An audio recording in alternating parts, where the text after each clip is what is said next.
اما بعد اعوذ باللہ من الشیطان الرجیم بسم اللہ الرحمن الرحیم۔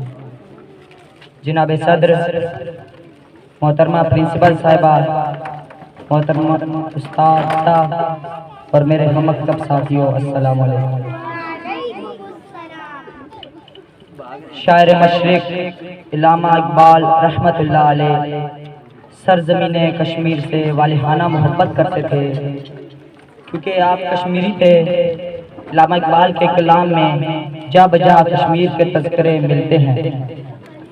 انہوں نے اپنی شاعری کے ذریعے بھی کشمیریوں کو غلامی سے نکالنے کی راہ دکھائی، مگر افسوس کہ آج بھی کشمیر محکوم و محروم ہے۔ آج میں آپ کے سامنے علامہ اقبال کے کچھ اردو اشعار پیش کروں گا۔ دعا ہے کہ رب عظیم کشمیریوں کی غیبی مدد فرمائے، آمین۔ کشمیر کا چمن جو مجھے دل پذیر ہے، کشمیر کا چمن جو مجھے دل پذیر ہے، اس باغ جاں فضا کا یہ بلبل اسیر ہے۔ ورثے میں ہم کو آئی ہے آدم کی جائیداد، ورثے میں ہم کو آئی ہے آدم کی جائیداد، جو ہے وطن ہمارا وہ جنت نظیر ہے۔ موتی عدن سے لال ہوا ہے یمن سے دور، موتی عدن سے لال ہوا ہے یمن سے دور، یا نافع غزال ہوا ہے ختن سے دور۔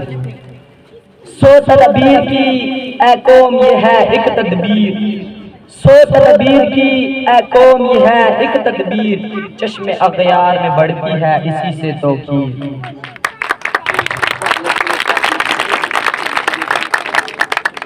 در مطلب ہے اخوت کے صدف میں پنہاں، در مطلب ہے اخوت کے صدف میں پنہاں، مل کے دنیا میں رہو مثل حروف کشمیر۔ پانی تیرے چشم کا تڑپتا ہوا سیماب، پانی تیرے چشم کا تڑپتا ہوا سیماب، مرغان سحر تیری فضاؤں میں ہے بے تاب، اے وادی لولاب، اے وادی لولاب۔ گر صاحب ہنگامہ نہ ہو منبر و محراب، گر صاحب ہنگامہ نہ ہو منبر و محراب، دین بندہ مومن کے لیے موت ہے یا خواب، اے وادی لولاب، اے وادی لولاب۔